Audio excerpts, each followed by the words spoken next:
Picture this: you're standing on a muddy road in the middle of medieval Europe, the wind biting at your cloak as the sun begins to dip below the horizon. The shadows grow longer, and with them, the dangers of the road multiply.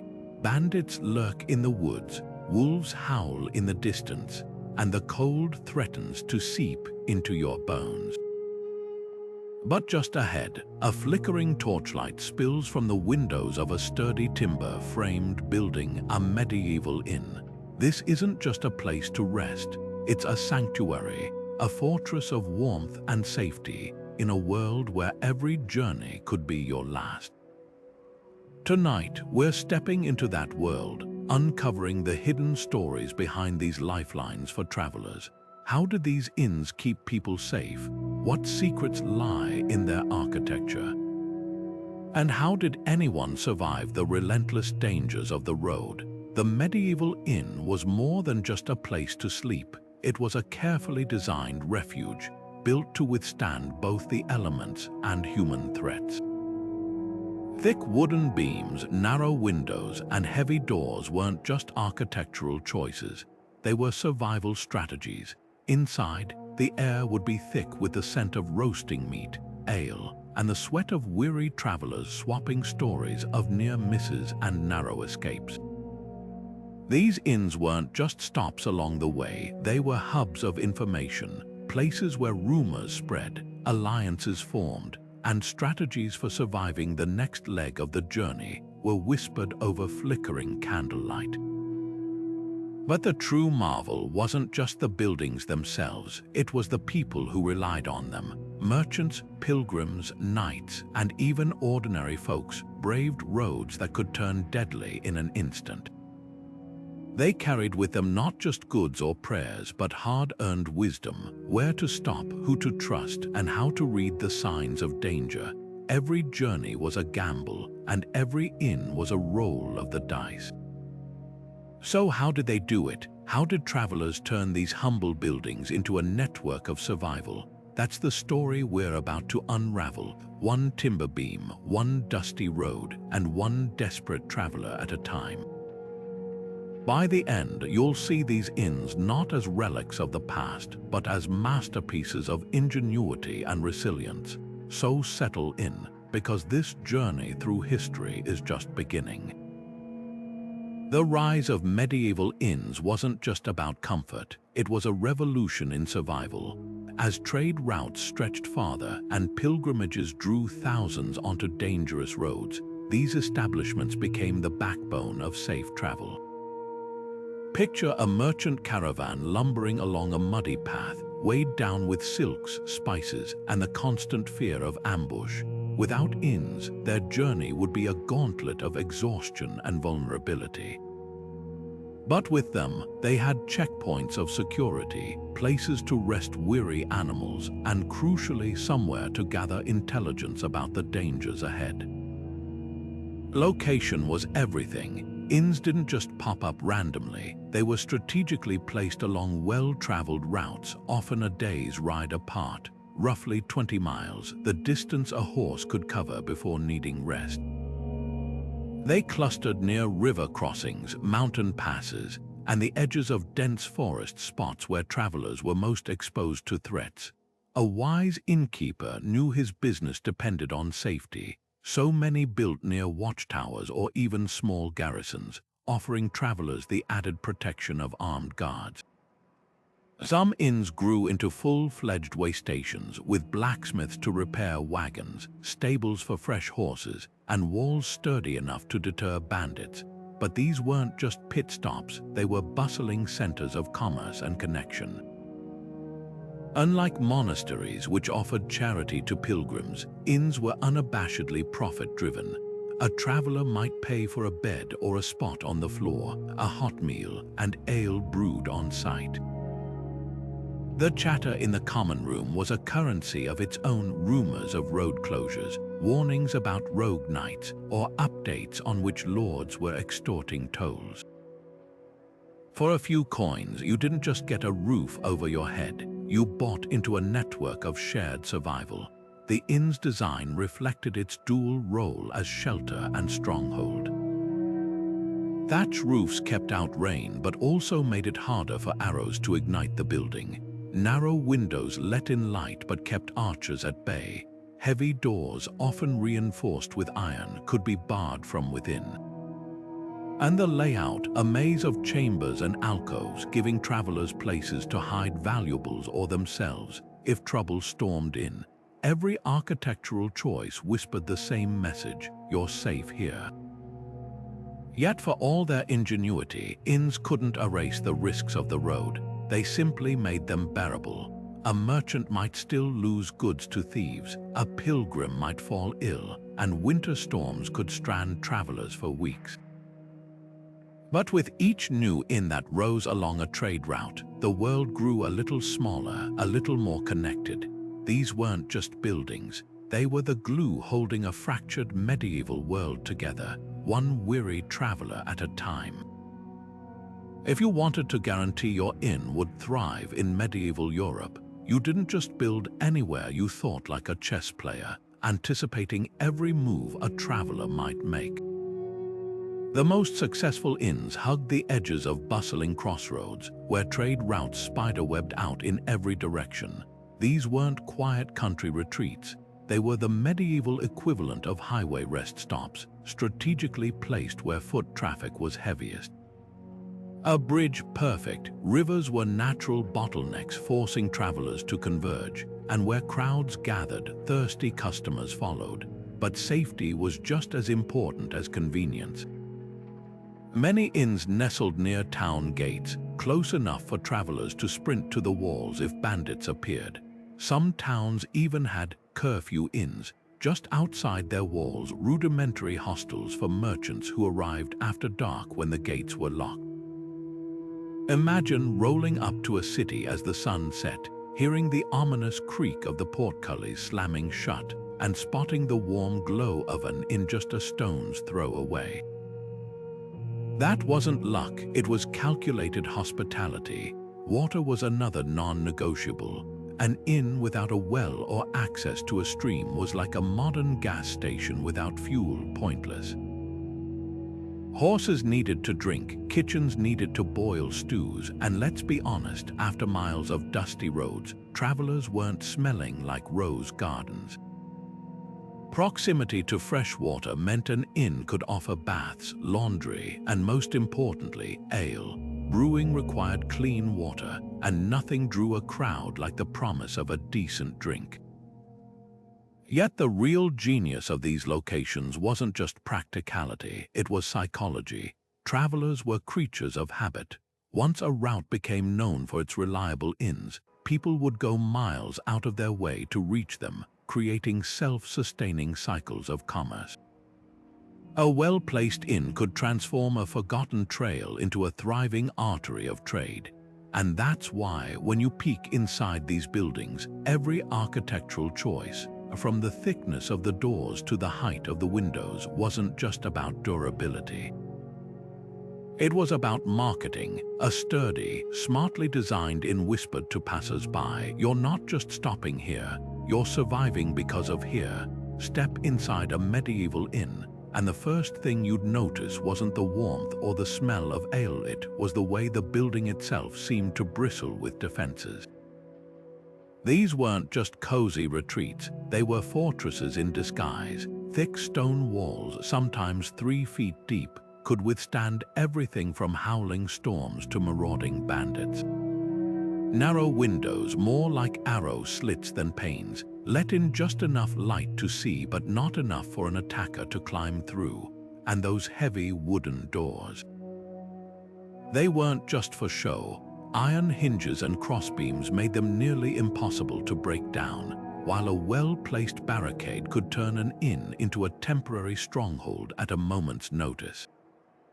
Some inns took security even further. Watchtowers loomed over courtyards, giving guards a clear view of approaching danger. Upper floor rooms often had trapdoors or removable staircases, turning them into makeshift bunkers if trouble erupted below. Even the stables were part of the defensive strategy. Horses were a traveler's most valuable asset. So many inns built them right into the main structure, with thick doors and internal gates to thwart thieves. But the real genius lay in the layout. Unlike modern hotels with sprawling hallways, medieval inns funneled everyone through a central hall, a single choke point where the innkeeper could keep an eye on comings and goings.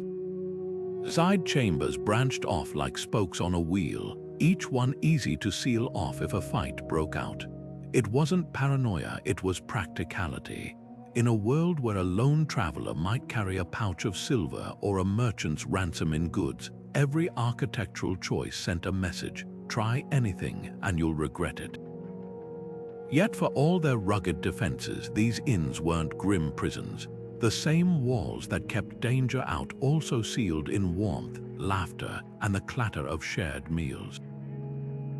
That tension between refuge and risk, between openness and vigilance, was the heartbeat of medieval travel, because behind those barred doors, something just as crucial as safety was waiting. The buzz of the common room where ale flowed, rumors spread, and strangers became allies against the road's endless perils. The common room of a medieval inn wasn't just a place to eat, it was a theater of survival.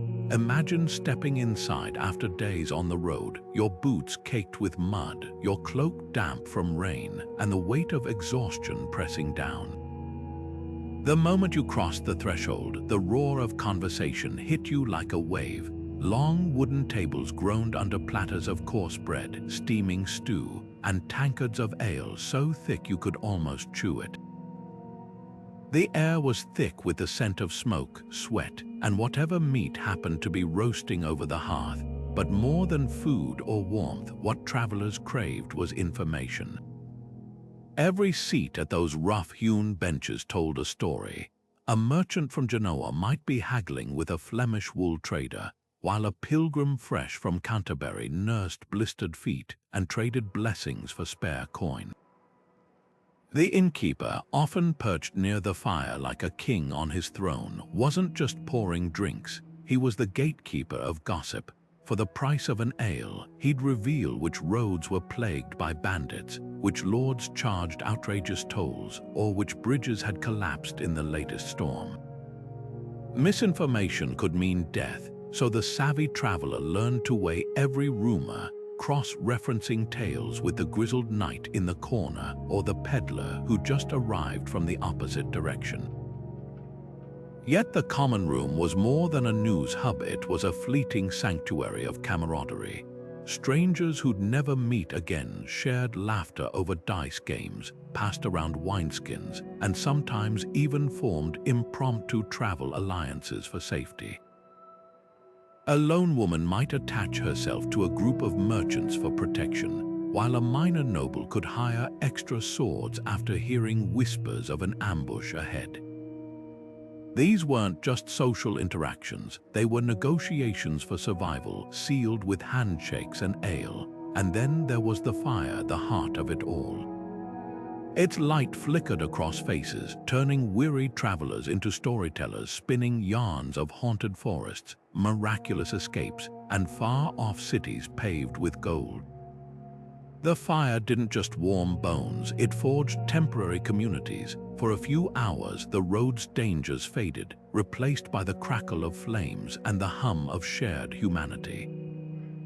But as night deepened, the innkeeper would eventually call for last orders, and the crowd would disperse, some to cramped sleeping quarters, others to bedrolls on the floor, all steeling themselves for another day of uncertainty at dawn. Sleeping in a medieval inn was nothing like the quiet, private hotel stays we know today. Picture a dimly lit chamber filled with rows of straw pallets, each one barely an arm's length apart. The concept of personal space simply didn't exist. Travelers routinely shared beds with complete strangers, their bodies pressed together for warmth in unheated rooms. A single mattress might hold 3 or 4 people, their cloaks serving as makeshift blankets, while those less fortunate sprawled on the floor, their only cushion a thin layer of musty straw. Privacy, a rarity reserved for the wealthy, and even then it came with caveats. A private chamber often meant little more than a curtained-off alcove, its thin fabric doing little to muffle the snores, coughs, and muttered conversations of neighbors just feet away. Hygiene was another battle. Bedbugs and fleas thrived in the cracks of wooden bed frames and the depths of straw mattresses, turning every night into an itchy ordeal. Savvy travelers carried their own linens or slept in their clothes, creating a thin barrier between skin and infestation. Some inns advertised freshly stuffed mattresses as a luxury, but fresh was relative. Straw could be reused for months, collecting sweat, dirt, and worse. Yet despite the discomfort, no one complained too loudly. Compared to the alternatives, huddling under a tree in the rain or waking to the growl of wolves, a flea-ridden pallet felt like paradise. The social hierarchy of sleep was unmistakable. Wealthy merchants or nobles might secure a bed near the hearth, while pilgrims and laborers took whatever space remained. But even status couldn't guarantee peace. The inn's night chorus included more than just insects. Drunk patrons stumbled in at all hours, babies wailed, and the occasional brawl spilled over from the common room. Survival meant mastering the art of sleeping through chaos, a skill as vital as reading a map or bartering for safe passage.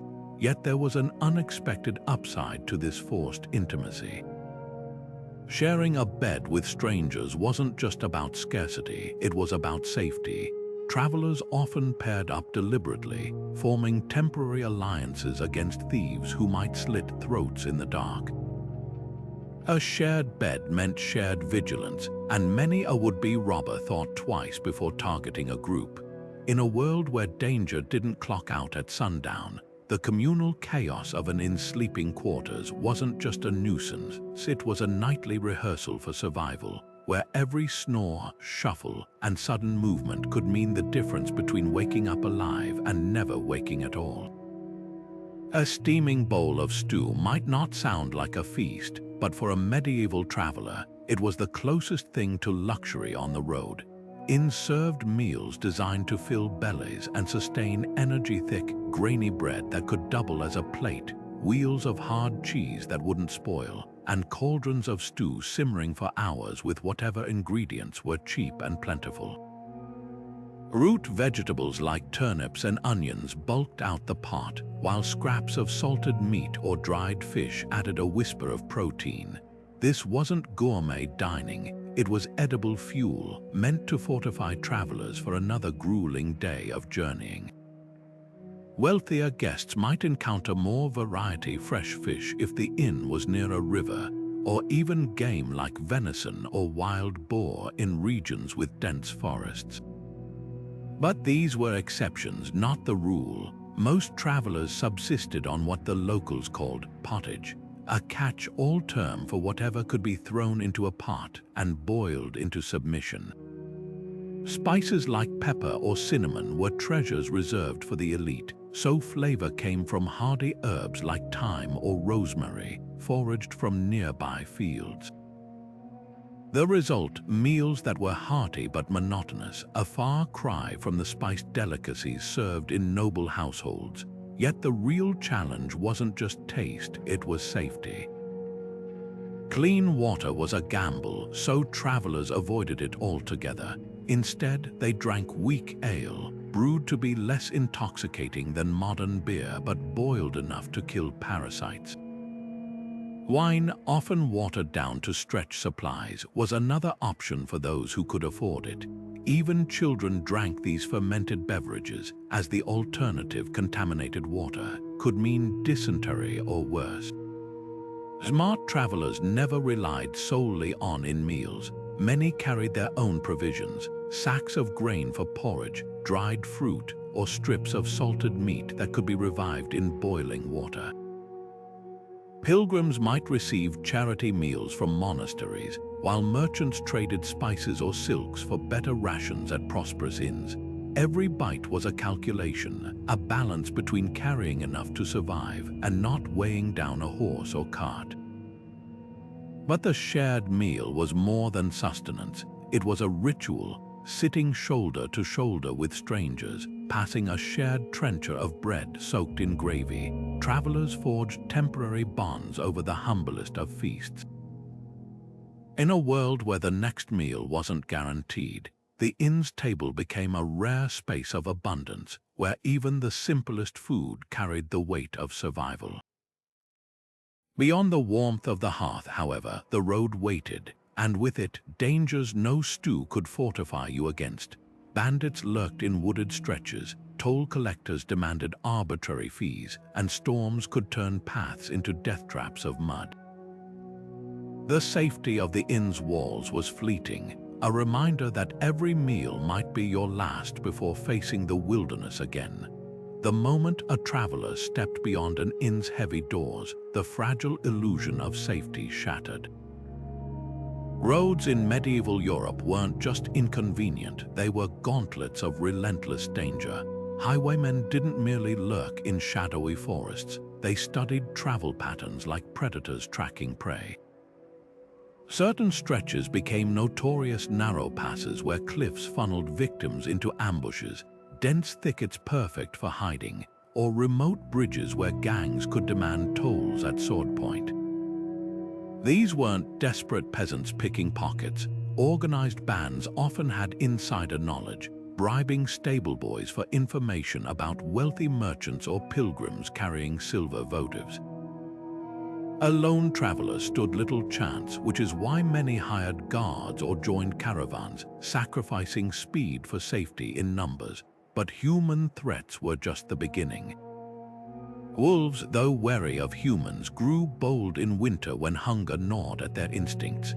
Tales of travelers dragged from saddles by starving packs weren't just fireside fables, they were grim realities. Wild boars, rarely mentioned in romanticized histories, were equally deadly. A cornered sow could gut a horse with her tusks, leaving riders stranded miles from help. Bears prowled alpine routes, while marshes hid adders whose bites turned limbs black with necrosis. Even pastoral landscapes held risks. Straying onto a lord's hunting grounds might mean facing his wrath or his unleashed hounds. Then there were the roads themselves. Forget smooth highways, medieval routes were often little more than glorified animal trails, widened by generations of cartwheels. Rain transformed them into quagmires, swallowing wagons up to their axles. Summer dust choked lungs and blinded travelers, while winter frosts cracked wooden wheels and froze supplies solid.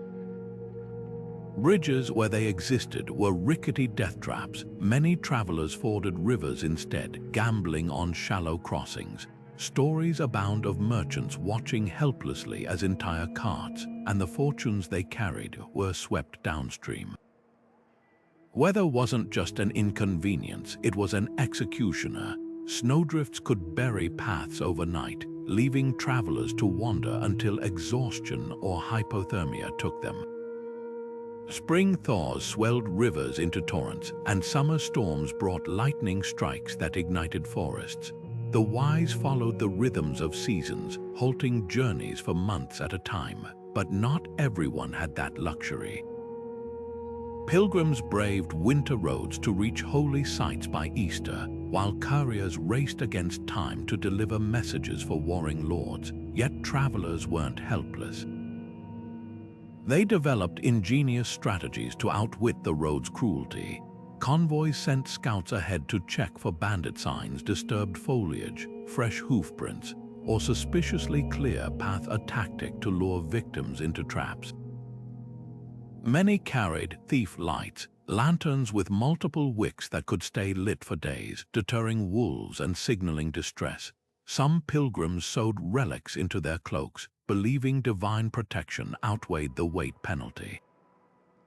Merchants hid coins in false saddlebags or hollowed-out staffs, while others paid safe conduct fees to local lords, essentially bribes for armed escorts through dangerous territories. The cruelest irony, sometimes the greatest threats wore crowns. Corrupt toll collectors inflated fees at whim, and petty nobles often imprisoned travelers on trumped-up charges, demanding ransom. Lawless zones between feudal territories became no man's lands where justice was a fantasy.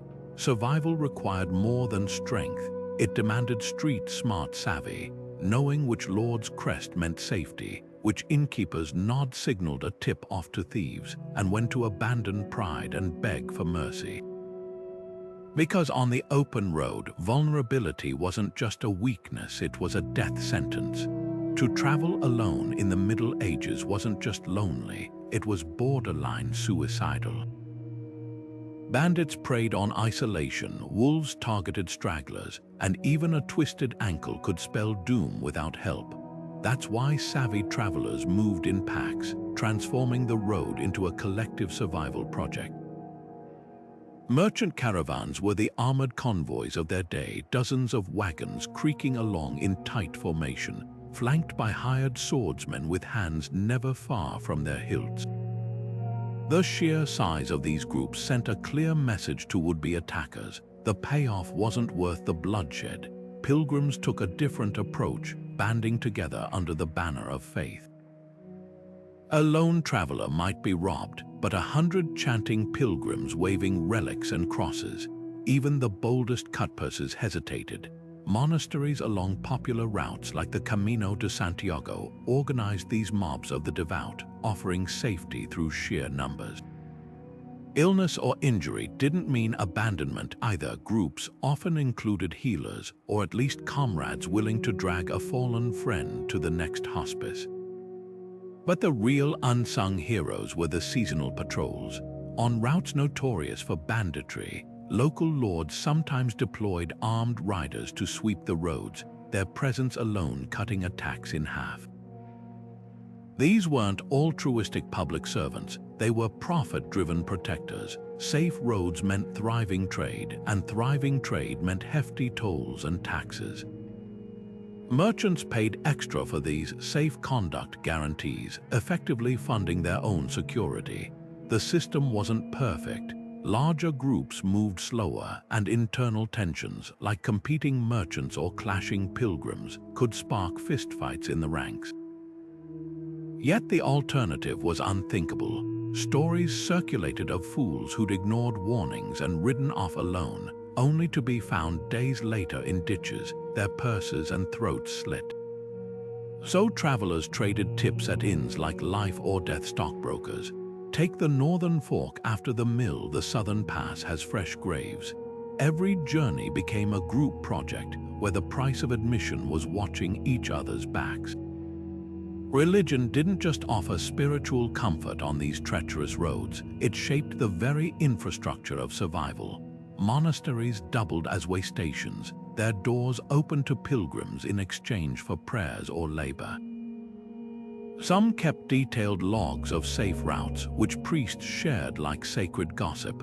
The road's dangers weren't just physical, they were moral tests, with every bandit ambush framed as the devil's work and every safe arrival as divine intervention. This wasn't just travel, it was a pilgrimage through a world where every mile demanded faith in something greater, whether that was God, the strength of your caravan, or the sharpness of your guard's blade. For pilgrims trudging toward sacred destinations, the road was more than a path, it was a test of devotion. Every blister, every storm, every empty stomach was a trial sent by heaven, and the promise of salvation at journey's end kept their feet moving. But faith alone couldn't fill bellies or mend broken sandals. That's where the medieval world's hidden network of religious way stations stepped in. Monasteries, abbeys, and humble roadside shrines became sanctuaries, offering pilgrims a crust of bread, a patch of floor to sleep on, and perhaps most precious of all, a moment of peace. These weren't just random acts of charity. Hosting pilgrims was a sacred duty woven into the fabric of monastic life. A traveler knocking at a monastery gate after dark wasn't turned away. He was welcomed as Christ himself, according to the rule of Saint Benedict. The system had its limits, space was scarce, and priority went to the sick or those bearing letters of recommendation from other holy houses. But even a night spent huddled in a drafty cloister beat sleeping in a ditch. Some monasteries built special guest houses, their walls painted with scenes of saints to remind pilgrims they walked in holy footsteps. Others offered more than shelter. Benedictine infirmaries treated blistered feet, Cistercian kitchens distributed pittance, alms, extra rations for the neediest, and Franciscan friars mended torn cloaks with rough but sturdy stitches. Pilgrim-specific inns, often run by religious orders, blurred the line between hostel and chapel. A traveler might sleep in a dormitory lined with wooden crosses, then wake at dawn for Mass before setting out again. Meals were simple gruel, hard cheese, maybe a herring on feast days, but blessed by priests, turning supper into sacrament. These places weren't just pit stops, they were waypoints on a spiritual map where the journey mattered as much as the destination. Yet faith wasn't just about comfort, it was armor. A pilgrim's broad-brimmed hat, scalloped shell badge, or staff topped with a cross announced their sacred mission. Robbers thought twice before targeting them. Harming a pilgrim wasn't just a crime, it was a sin that could damn a soul. Some thieves even became unlikely protectors, escorting pilgrim groups through dangerous stretches in hopes of earning divine favor. The road's dangers didn't vanish, but they shifted. Bandits might demand a coin for safe passage rather than slit throats, knowing pilgrims often carried more prayers than silver. This interdependence of faith and survival reached its peak on routes like the Camino de Santiago, where hospitals, medieval hostels for pilgrims, sprang up every few miles. Run by knights, monks, or even repentant nobles, they offered beds, baths, and sometimes medical care. A pilgrim falling ill near Leon might find themselves carried to the Hospital de San Marcos, where Augustinian brothers mixed prayer with poultices. These weren't just shelters, they were nodes in an ancient pilgrimage industrial complex where salvation and logistics walked hand in hand, but the system had cracks. Unscrupulous innkeepers near major shrines overcharged the desperate, selling relics that were just chicken bones or charging extra to glimpse a saint's finger that turned out to be carved wood. Some pilgrims, disillusioned by the grind of travel, abandoned their vows and became beggars or thieves themselves. Yet for every fraud, there were a dozen genuine acts of mercy. A nun sharing her last loaf, a farmer offering a ride in his cart, a stranger binding another's wounds. The pilgrimage wasn't just a journey to a holy site. It was a microcosm of medieval life where danger and grace walked the same road, and sometimes against all odds, grace won. In the hum of a medieval inn's common room, information was as valuable as gold. Without newspapers or courier services, these bustling spaces became the internet of their age, a chaotic, buzzing network where news traveled at the speed of a merchant's horse or a drunkard's tall tale. Imagine a messenger bursting through the door, dust clinging to his cloak, clutching a packet of letters tied with ribbon. The innkeeper would take them not just as a courtesy, but as part of an unspoken postal system. Travelers expecting word from home would ask after missives marked with their family's seal, and for a small fee, the innkeeper might even read them aloud to those who couldn't decipher the script themselves. But letters were just the beginning. The real pulse of the world thrummed in the gossip traded over ale. A merchant fresh from Paris might speak of riots in the streets, while a wandering minstrel could spin yarns about a king's marriage alliance shifting the balance of power. Details twisted with each retelling a skirmish at the border might become a full-blown invasion by the third tankard. Yet even exaggerated, these fragments were priceless. A farmer hearing rumors of approaching armies could drive his livestock to safety. A clothier might delay a shipment if pirates were said to prowl the coast. Survival hinged on separating fact from fiction, and the shrewd traveler knew which regulars had reliable tongues. Innkeepers were the unsung editors of this information chaos. A good one didn't just repeat stories, he curated them, noting which merchants had first-hand accounts and which drunkards spun fantasies. Some even kept ledgers of credible updates, like early news bulletins posted near the hearth. Political couriers, those in the employ of lords or bishops, often used inns as relay stations, swapping tired horses for fresh ones while passing sealed dispatches to the next rider. These stops were medieval data centers where speed and secrecy could alter the fate of kingdoms. Yet not all news was practical. Tales of sea monsters, miraculous healings, or haunted castles spilled forth with equal fervor, offering entertainment as much as enlightenment. The line between truth and legend blurred, but that was part of the magic. In a world where most would never travel beyond their village, the inn was a window to the extraordinary, a place where a listener might shudder at accounts of the Black Death spread one moment, then lean in as a traveler claimed to have seen a mermaid the next. This constant flow of words shaped economies too. Grain prices might spike if a trader brought word of failed harvests abroad. A knight could recruit eager swordsmen by exaggerating the spoils of an upcoming campaign. And always beneath the chatter was the unspoken question, who stands to gain from this story? Because in the end, information wasn't just power, it was currency, traded as shrewdly as any spice or silver coin. Running an inn in the Middle Ages was like operating a miniature kingdom. Every service had its price, and survival depended on balancing generosity with ruthless pragmatism. While travelers paid for beds and meals, those coins barely covered the real costs. Grain for brewing ale, hay for horses, firewood to keep the hearth blazing through winter nights. Profit margins were razor thin, which is why clever innkeepers diversified like modern entrepreneurs. The stables weren't just shelters for animals, they were revenue streams, charging per hoof for grooming, extra for oats, and a premium for guarded stalls to prevent theft. Even the humble hayloft had value. Merchants might pay to store goods there temporarily, turning the inn into a makeshift warehouse. Specialization separated thriving inns from failing ones.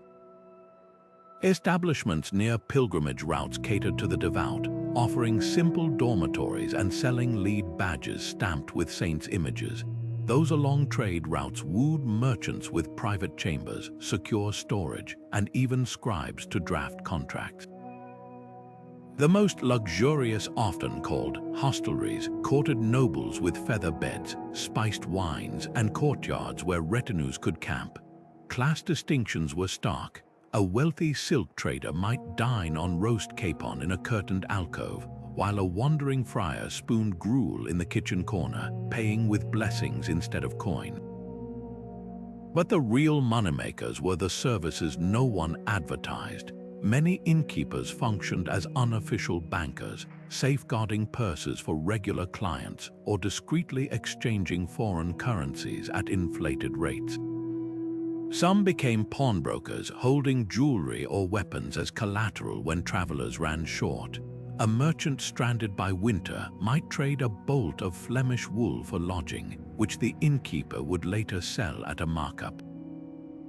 Others profited from information brokering, charging extra to forget which guests carried valuable cargo or turning a blind eye to smuggled goods hidden in flour sacks.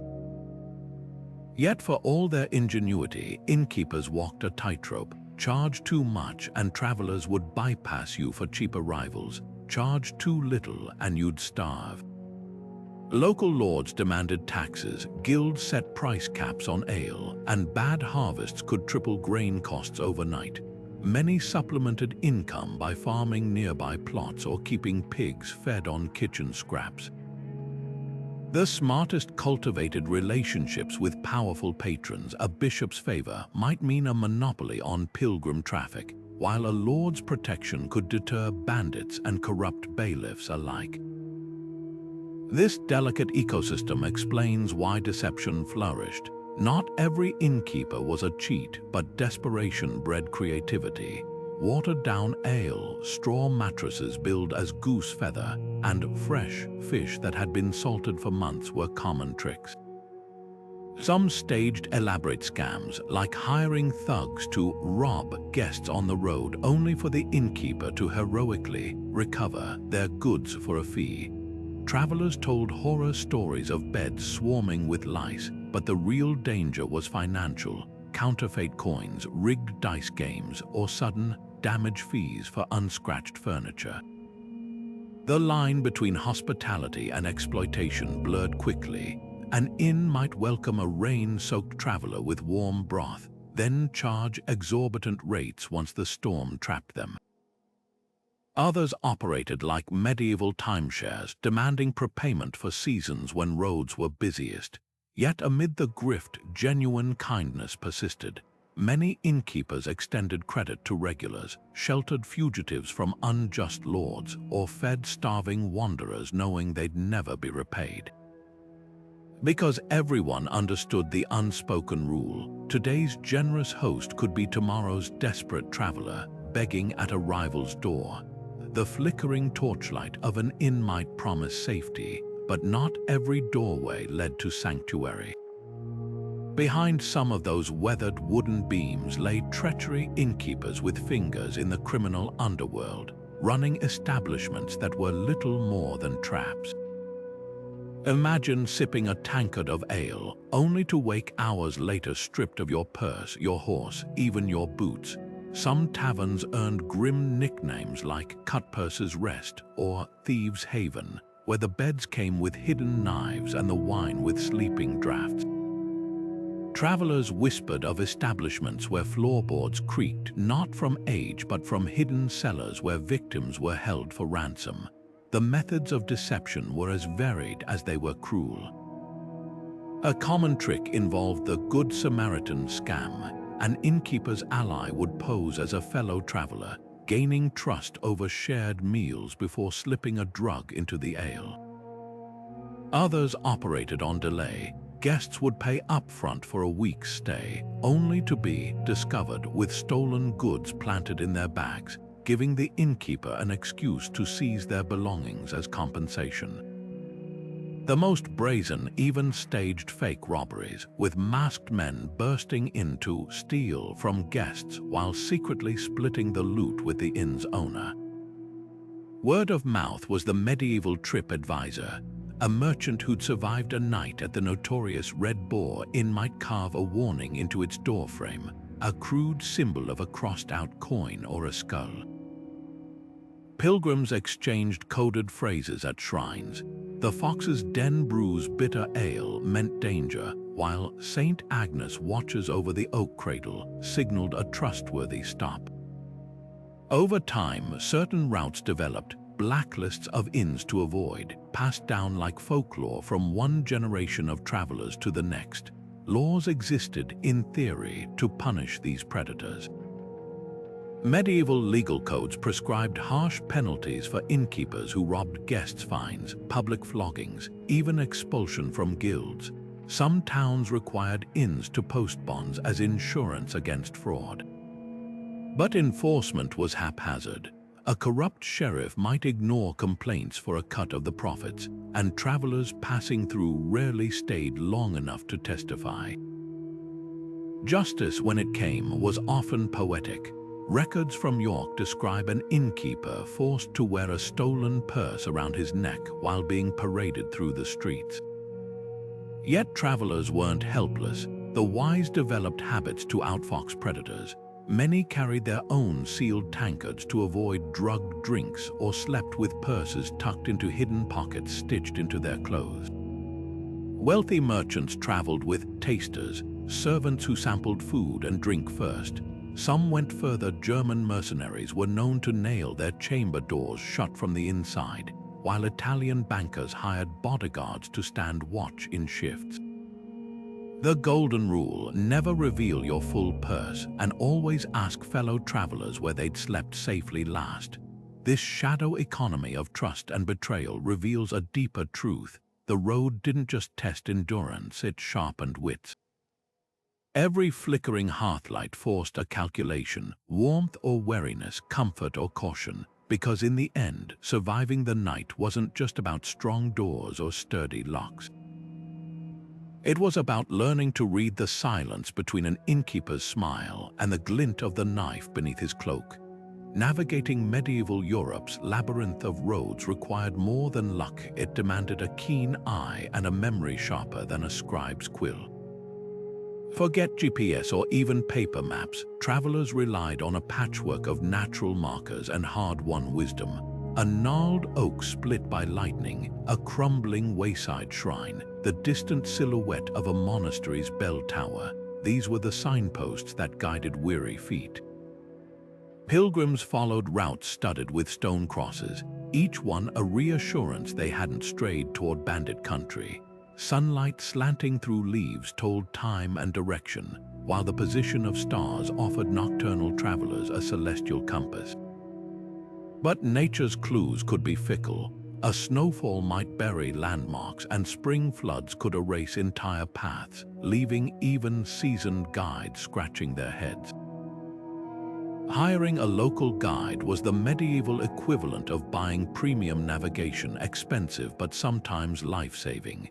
These human maps knew every ford, every shortcut, every copse where ambushes lurked. Wealthy merchants might retain them for entire journeys, while pilgrims pooled coins to share one between groups. Yet guides were no guarantee. Some led travelers in circles to extort extra fees, or worse, colluded with robbers. Most wayfarers couldn't afford such luxuries anyway. Instead, they relied on the generosity of shepherds, millers, and other roadside souls, trading snippets of gossip for directions. Follow the river till the old smithy, then take the sheep track uphill wasn't just advice, it was a lifeline. Miscalculations carried brutal consequences. A wrong turn could mean days wandering barren moors or stumbling into a rival lord's territory where strangers were assumed spies. Records from Canterbury describe pilgrims found frozen in ditches, their fingers still clutching rosaries. Others vanished into bogs, their last moments marked only by a lone boot protruding from the peat. The smartest travelers memorized rhymes or songs encoding routes, turn at the crooked yew but shun the hollow where the ravens cry. These oral maps, passed down like heirlooms, turned community knowledge into survival tools. Yet for all their ingenuity, travelers faced one unavoidable truth: every journey was a leap of faith. Roads changed with seasons, bridges washed away, and even the most trusted landmark might topple in a storm. That's why the sight of a familiar ensign, a painted lion, a golden cup could feel like divine intervention. After hours of squinting at uncertain paths, its solid walls offered more than shelter. They were proof you hadn't wandered into oblivion. And when the roads grew too treacherous, there was always the original medieval navigation system, hooves pounding dirt. Horses didn't just carry travelers, they shaped the very rhythm of medieval journeys. A knight's destrier could cover 30 miles in a day if pushed, while a merchant's packhorse plodded half that, weighed down by goods. Reading mattered. Spanish jennets were prized for endurance, while Flemish draft horses hauled wagons through axle-deep mud. But speed came at a cost. Pushing a horse too hard risked laming it, stranding riders in the middle of nowhere. The wise traveler knew when to dismount and walk, saving the animal's strength for emergencies like outrunning a bandit patrol. Stables became waypoints of their own. A good inn kept fresh mounts for rent, letting couriers swap exhausted steeds for fresh ones in a system called posting.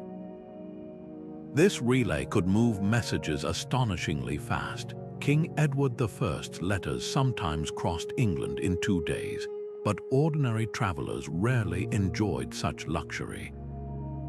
Most nursed a single horse for weeks, its shoes checked daily, its coat burr picked by firelight. The bond between rider and beast wasn't sentimental, it was survival. A horse stolen or fallen meant walking, and walking meant vulnerability. Yet even the best mount couldn't defy geography. Mountain passes like the St. Bernard became seasonal corridors, impassable under winter snow. Coastal routes twisted with tidal flats that drowned the unwary at high tide. Marshes demanded local knowledge where stepping off the horse road could mean sinking into quicksand. Every terrain dictated its own rules, and every traveler, whether on foot or horseback, had to listen or pay the price. Because in a world without street signs, the difference between arriving safely and disappearing forever often came down to a stranger's directions, a horse's stamina, and the stubborn refusal to admit you were lost. A traveler's horse wasn't just transportation, it was a lifeline, a four-legged insurance policy against the road's countless dangers. For the wealthy, a sturdy courser or palfrey meant covering 30 miles in a day, outpacing bandits and outrunning storms. But for those without coin, every mile was a slog on blistered feet, praying for a merchant's cart to offer a bumpy ride. The difference wasn't just speed, it was survival. A mounted traveler could flee wolves, ford rivers faster, and carry enough supplies to avoid starving in the wilderness. No wonder inns charged handsomely for stabling. Good hay and a dry stall were as precious as gold to a rider with an exhausted animal. Yet owning a horse came with its own perils. Thieves stalked in yards at night, cutting tethers and vanishing into the dark with beasts worth a peasant's yearly wages. Laws reflected this stakes in many regions. Horse theft carried harsher penalties than stealing jewelry, sometimes even punishable by hanging. Travelers took desperate measures to protect their mounts, sleeping in stables with daggers drawn, branding hooves with hidden marks, or bribing stable boys to keep extra watch. Some merchants traveled with decoy horses, older, slower animals tied prominently, while prized steeds were hidden in nearby woods. Breeding mattered as much as bravery. A knight's warhorse, bred for strength and stamina, could trample through mud that would bog down a farmer's plow horse. Light Spanish jennets were coveted for long journeys, their smooth gaits sparing riders the agony of saddle sores. But even the finest horse had limits. Push one too hard, and it might collapse mid-gallop, leaving its rider stranded. The wise traveler knew when to dismount and walk, saving the animal's strength for emergencies. Weather dictated every journey, turning roads into death traps with terrifying speed. Summer sun baked paths into cracked wastelands where wheels splintered and hooves went lame. Autumn rains transformed them into sucking quagmires, swallowing carts up to their axles. But winter was the true executioner. Snowdrifts erased landmarks, frost cracked horseshoes, and temperatures plummeted so fast that a snapped saddle strap could mean freezing to death before help arrived. Travelers watched the skies like gamblers reading dice. A sudden storm might force them to hunker down for weeks, burning precious coins on extended instays.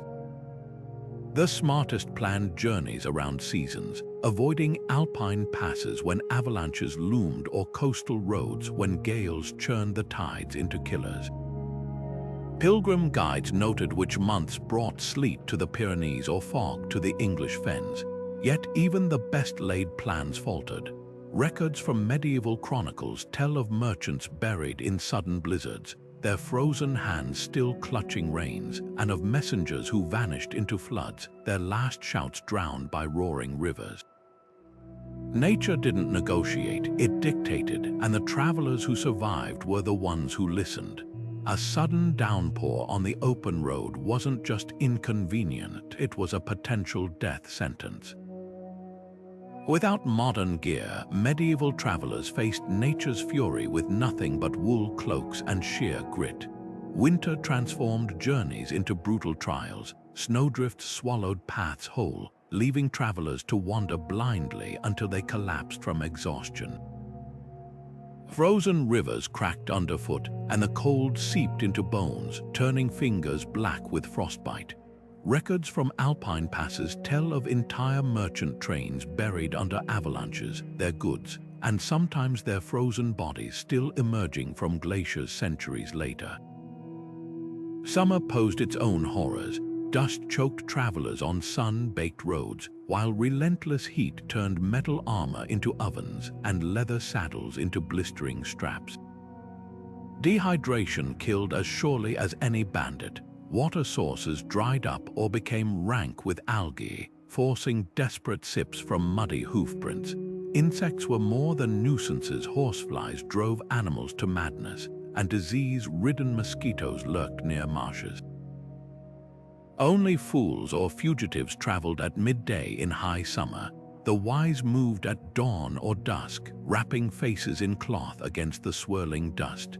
Yet the true test of class wasn't just surviving the elements, it was who had the resources to avoid them altogether. Wealthy nobles timed journeys for mild seasons, their retinues including tents, spare horses, and even portable bathtubs. When storms struck, they holed up in manor houses commandeered from lesser landowners. Merchants, though less privileged, could afford waxed canvas to shield goods or pay local guides to navigate flooded fords. For the poor, every journey was a gamble with nature's cruelty. A peasant pilgrim caught in a blizzard might beg shelter in a haystack, while a lone peddler with soaked wares faced ruin. Class dictated not just comfort but survival odds, a lord's heated carriage versus a laborer's sodden shoes, a merchant's spare boots versus a pilgrim's bleeding feet. Weather exposed society's fractures most brutally in spring thaws. Frozen roads melted into quagmires, trapping heavy carts while mounted nobles splashed past. Toll collectors grew predatory, hiking fees at washed-out bridges where travelers had no choice but to pay. Even faith offered uneven protection. Monasteries welcomed shivering pilgrims, but their charity rarely extended to spare cloaks or sturdy shoes. Yet amid these disparities, ingenuity thrived. Resourceful travelers waterproofed cloaks with animal fat, stuffed boots with dried grass for insulation, or bartered repairs with blacksmiths in exchange for news of safe routes. Some carried weather wands, sticks marked with notches to measure snow depth, while others listened for the creak of oak branches, an old warning of coming storms. The road didn't discriminate, but the tools to endure it, those were carved by privilege or desperation. The medieval road was a mirror of society. Every traveler's experience reflected their place in the rigid hierarchy of the age. For nobles, the journey was less about survival and more about maintaining status. A lord wouldn't dream of sleeping in a common inn. Instead, his retinue would fan out ahead, securing lodgings in castles or the manor houses of lesser gentry obliged to host him. These stays weren't just about comfort, they were power plays. A noble's arrival might displace an entire wing of servants, their beds given over to his retainers while local cooks labored over spiced wines and roasted game. Some even traveled with their own beds, disassembled and carried by pack horses, ensuring no common mattress touched their privileged backs. Merchants occupied the middle rung, wealthy enough to command respect but lacking noble immunity. They could afford private chambers in finer inns where thick curtains separated their beds from the rabble. Their meals came from the kitchen's best pots, not the scrap-laden stew served to pilgrims. Protection was negotiable. A well-connected merchant might hire off-duty soldiers as escorts or bribe local officials for safe passage, but their privilege had limits. No amount of coin could force a castle gate open for them, and in lawless regions, their wealth made them targets. For peasants and laborers, the road was an endless gauntlet of indignities. Many inns flatly turned them away, their tattered cloaks marking them as unlikely to pay. Those who scraped together a coin might earn floor space near the kitchen hearth. though even that came with risks. Innkeepers were known to demand extra for scraps or accidentally lose their meager belongings. Most slept rough, in barns, under hedges, or huddled in the lee of haystacks. Pilgrims fared slightly better. Their religious garb sometimes earned them charity, but even then they were last in line for stale bread and watered ale. Gender compounded these inequalities. A noblewoman traveled with armed guards and ladies in waiting, her virtue shielded by strict protocols, but a peasant woman walking alone. She risked everything: assault, abduction, or being mistaken for a runaway serf. Some disguised themselves as boys or joined pilgrim groups for safety. Widows and female merchants faced particular scrutiny. Innkeepers might refuse them entry, fearing they'd attract trouble or couldn't pay. The bitterest irony. Those who built the roads rarely benefited from them. Serfs bound to the land needed their lord's permission to travel at all. A runaway could be branded on the forehead if caught, while a craftsman without guild papers might be jailed as a vagrant. Movement was a privilege, not a right. Yet even here, cracks appeared in the system. Clever peasants exploited loopholes, joining pilgrimages to escape oppressive masters or vanishing into bustling cities where anonymity was possible. This stratification wasn't just social, it was etched into law. Sumptuary laws dictated who could wear fine wool or ride certain horses, making class visible at a glance. Toll collectors charged peasants double, while nobles passed free with a flash of their seal. Justice, too, was uneven. A knight accused of highway robbery might swear innocence on a Bible and walk away, while a starving peasant stealing bread faced mutilation. Yet the road could also level hierarchies in unexpected ways. A merchant with coin might outpace a bankrupt knight, his wealth trumping birthright. A quick-witted peasant guide could become indispensable to a lost noble, his knowledge outweighing his low status. And in the shadowy corners of crowded inns, whispers of rebellion sometimes passed between servants and travelers. Stories of uprisings where the oppressed briefly turned the tables. Because no matter how deep the divisions, the road had one universal truth. It exposed the fragility of privilege when bandits, storms, or fate intervened. Even with permits in hand and coins jingling for tolls, medieval travelers faced an invisible adversary far deadlier than bandits or bad weather: disease. Illness didn't discriminate between noble and peasant. A fever could strike down a knight as easily as a beggar, turning a bustling inn into a death trap overnight. Imagine arriving at a roadside hostel only to find the previous guest had succumbed to sweating sickness, their straw mattress still damp with contagion. There were no quarantine signs, no healers with clean instruments, just the grim luck of whether you'd shared a tankard with the wrong stranger. Plague was the specter haunting every route.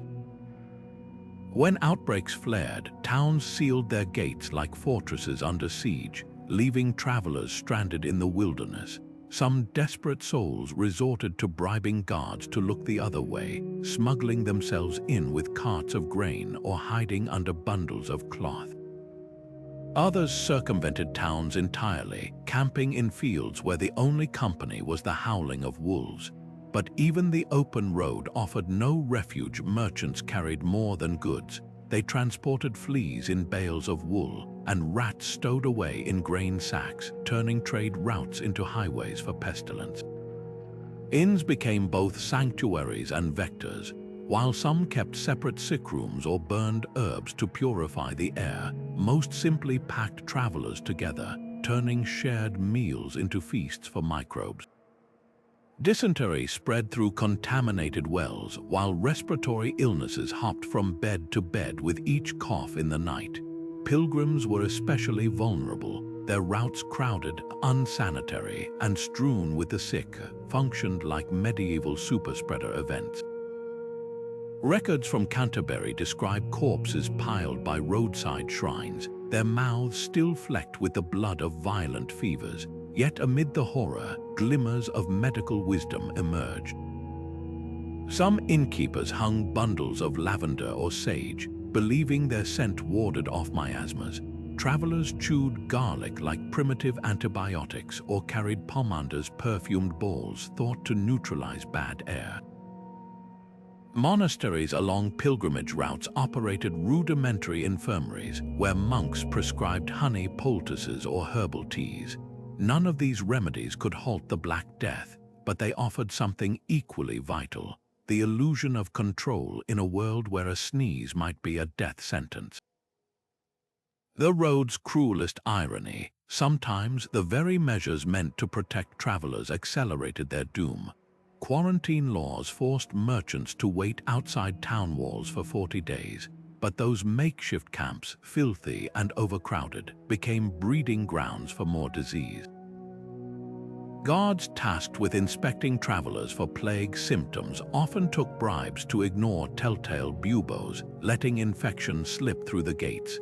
Even the wealthy couldn't buy immunity. A noble's entourage might include a personal physician, but his bloodletting tools and leeches were as likely to kill as cure. For those who fell ill far from home, the stakes were existential.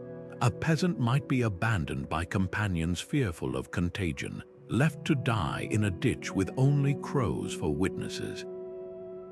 Merchants faced ruin if their cargo spoiled during prolonged illness. Only the luckiest convalesced in charitable hospices, where nuns changed sweat-soaked sheets and whispered prayers over trembling bodies.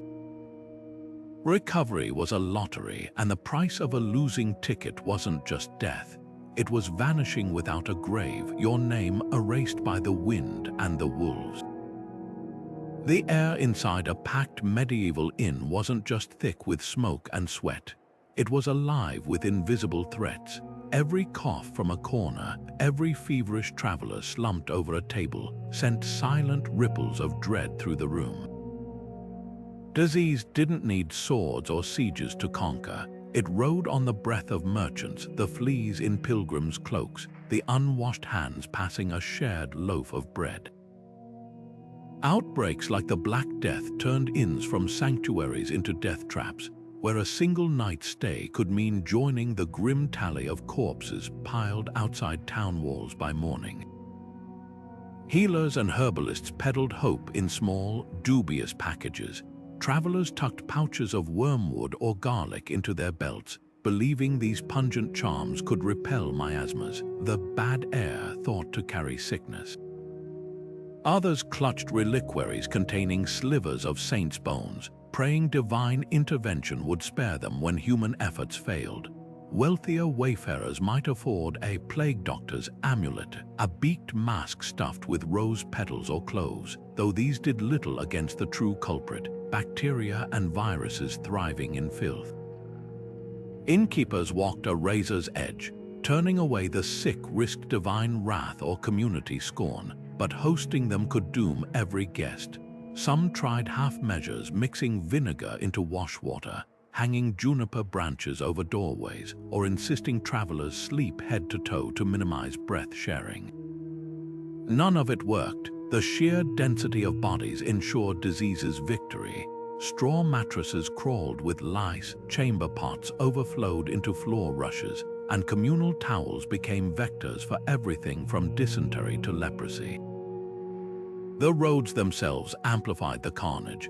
Pilgrims gathering at shrines unwittingly turned holy sites into petri dishes. Merchants fleeing plague-stricken cities carried death to the next town. Even the rats lurking in grain carts played their part, their fleas hopping onto human hosts with lethal efficiency. Towns desperate to survive erected lazarettos, quarantine stations where travelers languished for 40 days to prove they weren't infected. But these too became charnel houses where the healthy often caught sickness from the dying. Women faced compounded dangers. A female traveler nursing the sick might be hailed as an angel or accused of witchcraft if her remedies failed. Midwives trekking between villages to deliver babies carried infections from one home to the next, their vital work shadowed by suspicion. Yet amidst the terror, glimmers of resilience shone. Some inns designated clean rooms scrubbed with lye, while monastic infirmaries perfected the art of isolating contagion. The luckiest travelers encountered stew ponds, a spring-fed pools where they could wash off grime before entering towns, a primitive but potent defense. The road's ultimate lesson was brutal in its simplicity. Movement meant risk, and survival often depended on the very alliances sickness sought to sever. A merchant might share his last dose of dubious plague water with a rival, knowing their fates were now entwined. A noblewoman's guarded carriage might halt to lift a feverish peasant onto a straw-stuffed pallet, if only to keep her own party from stepping over his corpse later. Because in the end, disease was the great equalizer, a foe that respected neither rank nor riches, only the grim arithmetic of transmission. Yet even as bodies piled high, the roads never emptied. Trade demanded passage, faith demanded pilgrimage, and hunger demanded movement. The medieval world, for all its terror, kept traveling because stopping meant surrender. And so the dance continued, humans chasing survival, microbes chasing humans, and the inns standing as unwitting witnesses to both.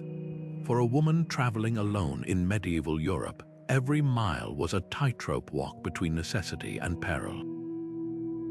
While men faced bandits and bad weather, women navigated a world where even a friendly smile could be misread as invitation or accusation. Noblewomen moved with armored retinues, their chaperones forming human shields against prying eyes and wandering hands. A countess might sleep in a curtained bed within a fortified wagon, her maids positioned like sentries at its steps. But for the peasant woman trudging to market or the widow fleeing an abusive lord, survival demanded cunning. Some cropped their hair and bound their chests, passing as boys to avoid unwanted attention. Others smeared dirt on their faces, trading dignity for the illusion of invisibility. Inns, those havens for weary travelers, were often anything but safe for women. Many refused female guests outright, fearing the scandal of housing loose women or the violence their presence might attract. Those that did accept women charged extra for private chambers, luxuries few could afford.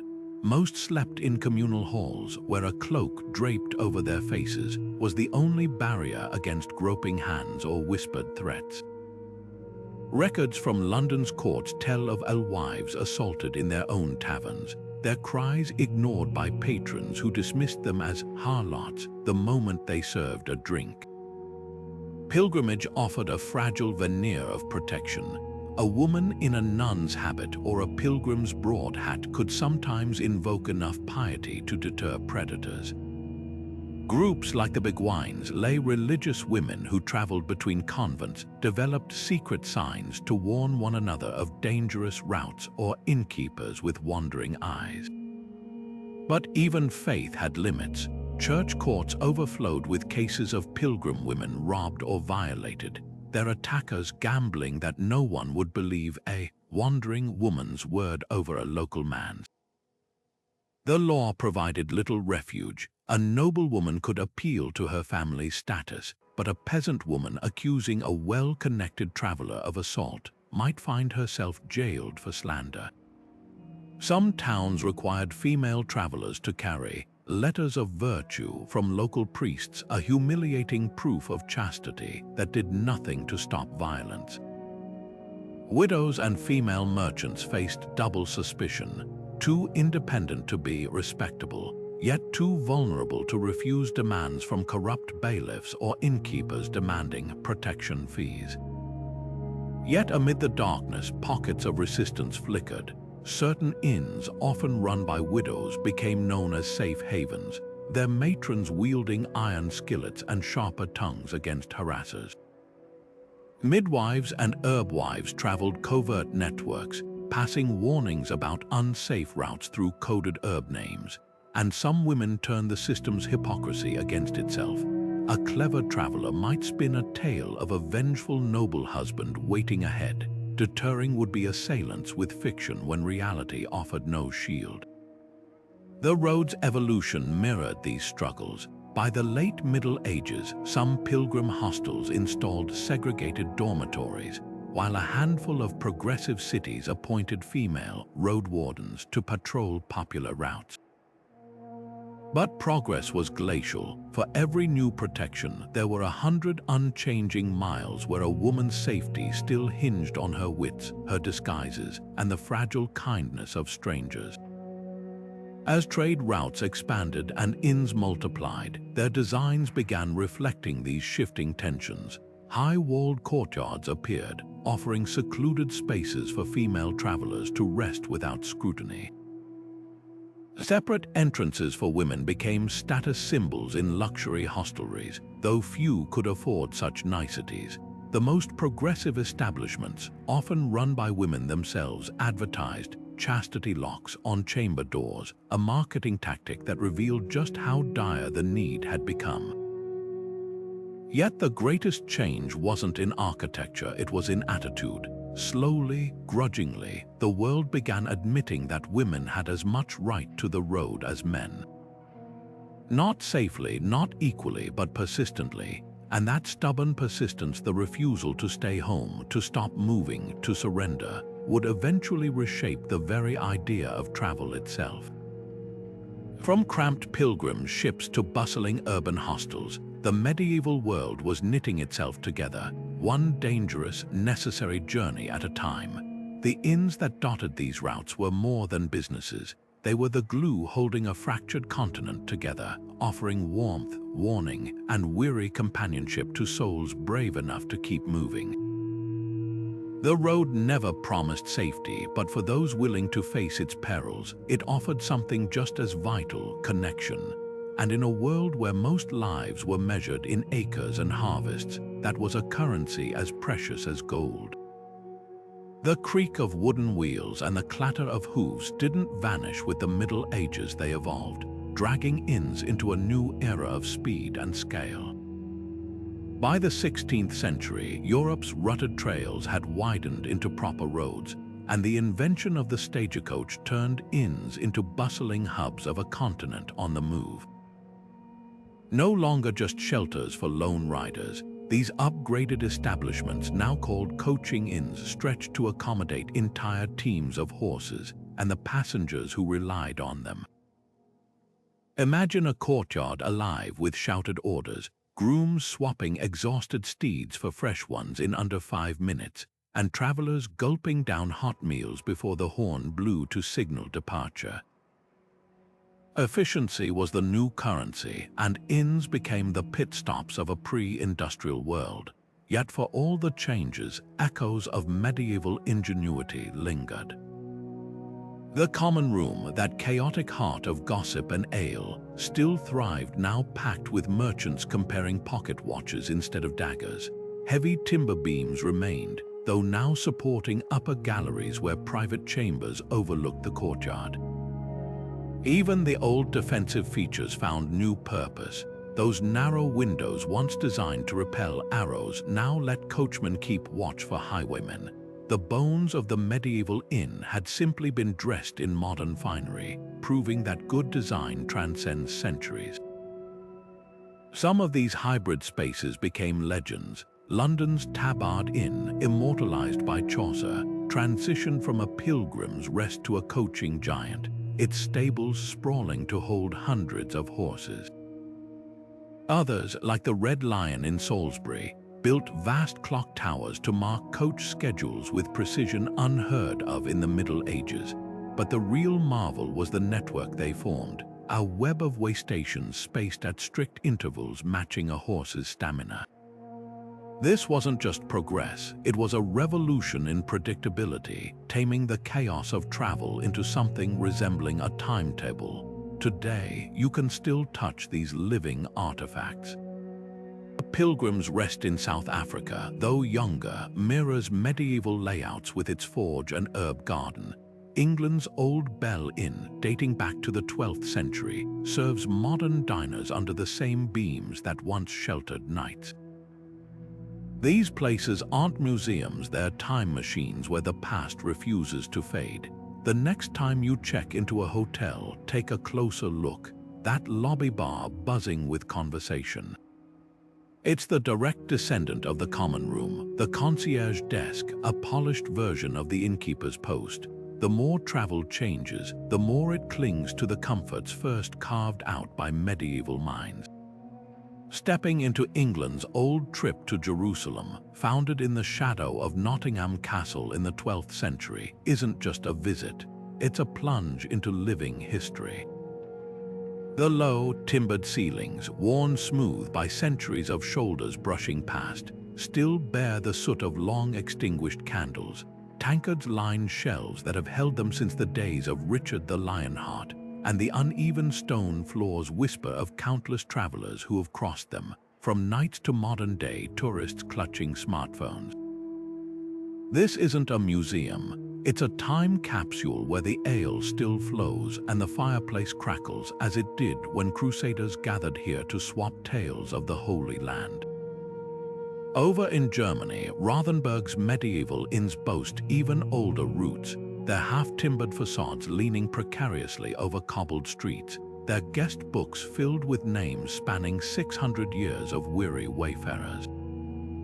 These places defy time, their very walls steeped in the sweat, smoke, and stories of generations. But how did these establishments survive when so many vanished? The answer lies in adaptability. The old trip to Jerusalem didn't just rest on its ancient laurels, it evolved, transforming from a Crusader-era alehouse to a coaching inn, then a Victorian pub, and finally the heritage treasure it is today. Rothenburg's inns weathered wars and plagues by catering to shifting clientele. Merchants during the Hanseatic League's heyday, Romantic-era artists chasing fairy tale aesthetics, and now camera-wielding tourists. Their survival wasn't accidental. It was a relentless reinvention, clinging to just enough historical charm to remain relevant while quietly updating plumbing and wiring behind the scenes. Literature, meanwhile, offers a different kind of time travel. Chaucer's Canterbury Tales immortalized the Tabard Inn as the launching point for pilgrims whose stories, raunchy, pious, and everything in between, mirrored the chaotic humanity of medieval travel. The innkeeper, Harry Bailey, emerges as a proto-master of ceremonies, his establishment less a building than a stage for the drama of the road. Spanish picaresque novels like Lazarillo de Tormes took a grittier view, painting inns as dens of thieves where naive travelers were fleeced by cunning landlords. These weren't just settings, they were characters in their own right, shaping narratives with their creaking floorboards and shadowy corners. The contrast between romanticized and realistic portrayals reveals a deeper truth. For every glowing description of a cozy hearth in Sir Gawain and the Green Knight, there's a scathing account of lice-infested beds in a merchant's diary.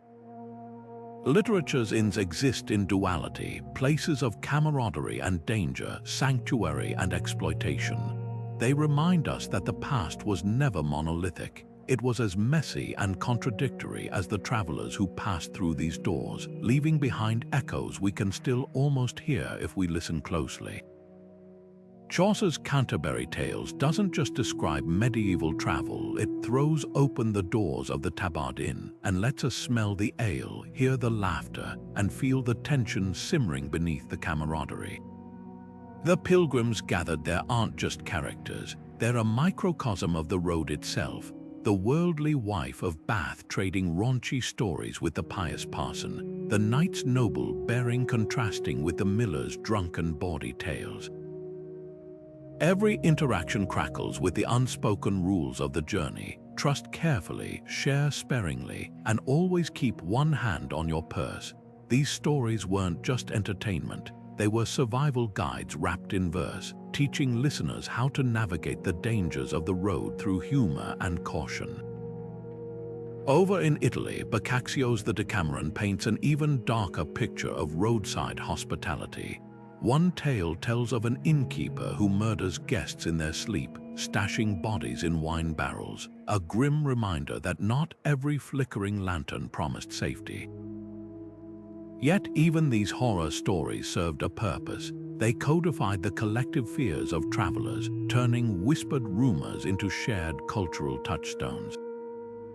When a merchant heard a creak in the night, it wasn't just a noise, it was the echo of 100 cautionary tales. But literature didn't just dwell on danger.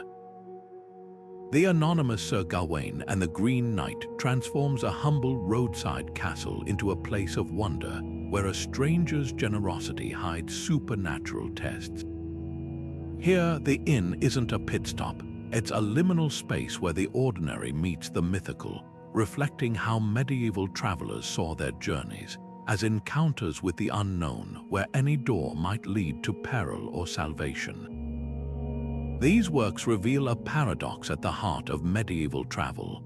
Inns were both sanctuaries and stages for chaos, places where a single night could bring friendship, betrayal, or even magic. They weren't just buildings, they were narrative engines compressing the vast, unpredictable road into something manageable, stories to be shared, dissected, and remembered.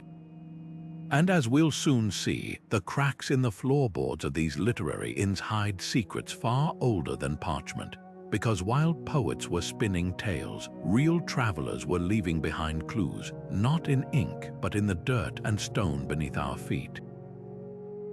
Beneath the cobblestones of modern European towns, archaeologists have peeled back centuries to reveal the bones of medieval inns, not through dusty manuscripts, but in shattered pottery, blackened hearths, and even the faint stains of spilled ale seeping into the soil.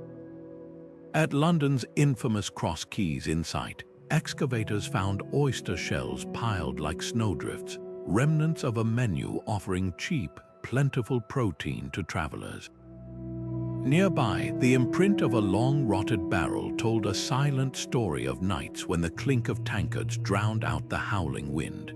But the most tantalizing discoveries lurk below floorboards. In Suffolk, the foundations of the 12 Apostles hid a narrow tunnel snaking toward the riverbank, likely a smuggler's escape route for contraband wool or untaxed wine. These digs rewrite history in unexpected ways. A shattered chess piece carved from bone in a Yorkshire inn's rubble suggests evenings passed in strategy rather than brawling. Charred grains in Norwich hint at porridge burned by a distracted cook, while a child's leather shoe preserved in a German inn cesspit whispers of families traveling together against all odds. Some sites even preserve violence. Beneath a Frankfurt hostelry, a skeleton with a dagger between its ribs was found wedged behind a wall, perhaps a murder hastily concealed or a warning left to rot. The contrast to modern travel couldn't be starker. Where today's hotels offer sterile predictability, medieval inns thrived on chaotic adaptability. A traveler's review in the year 1400 might praise an inn not for thread counts, but for barricadable doors or a stable boy who didn't steal saddlebags. Yet beneath the differences, the human cravings remain identical: safety, a hot meal, and anyone to share the road's burdens with.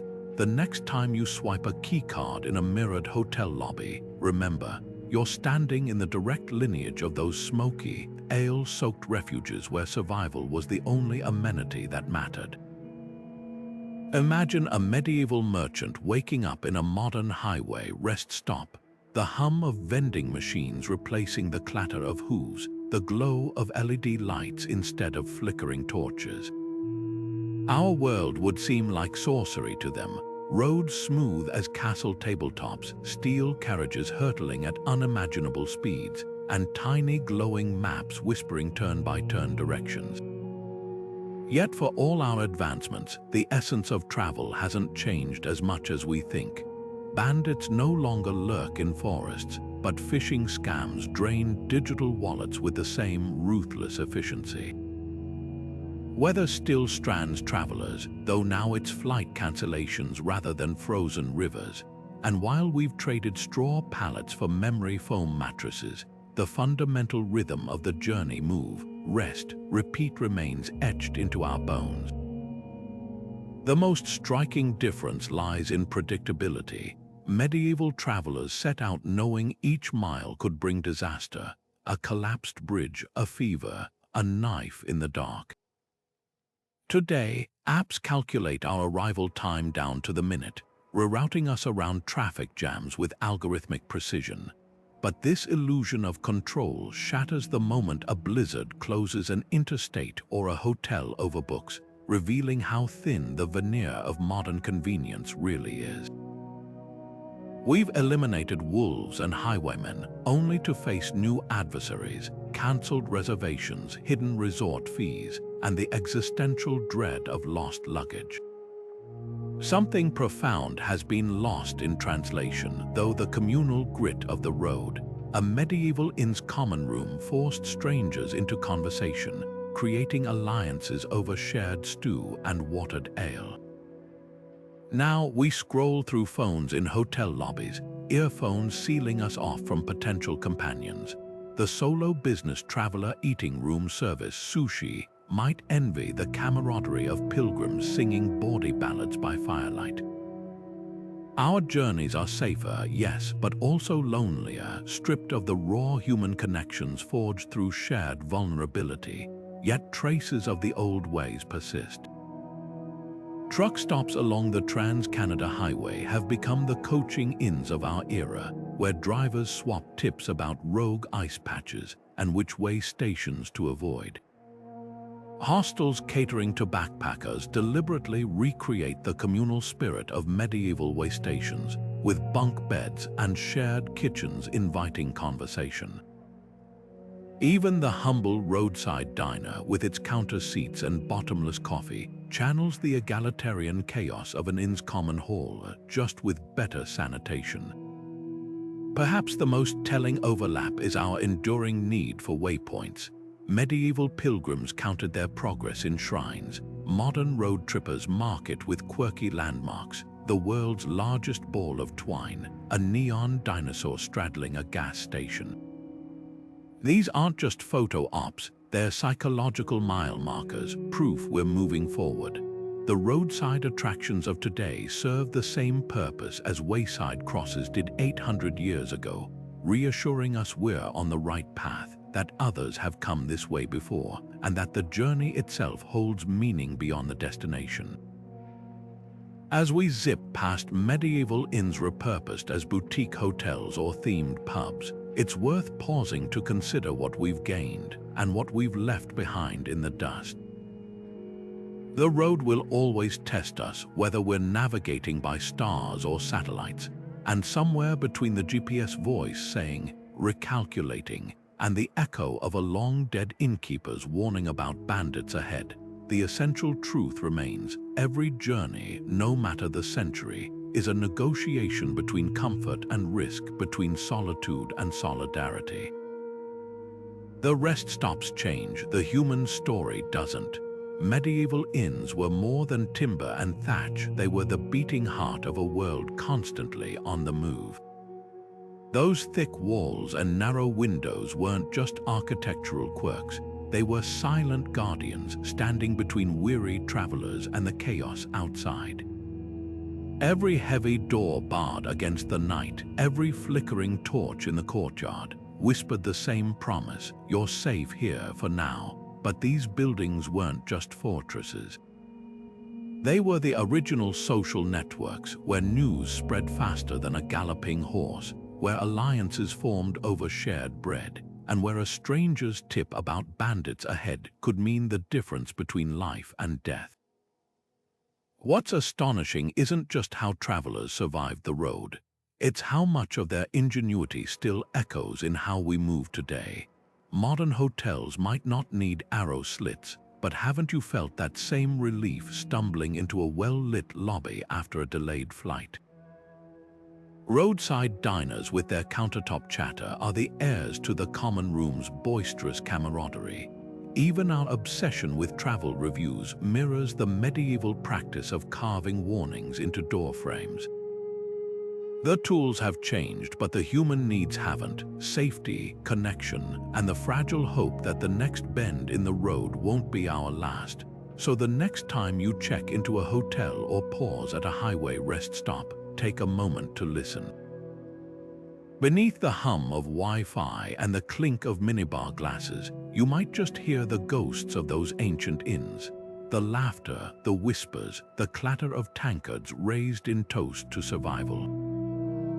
Because every journey, whether on horseback or hurtling down an interstate, is still a story waiting to be told. If you've ever felt the thrill of the open road or the relief of a warm bed at the end of a long trip, you've walked in the footsteps of those medieval wayfarers. Their world may be gone, but their spirit, that's still very much alive. Thanks for joining this journey through time.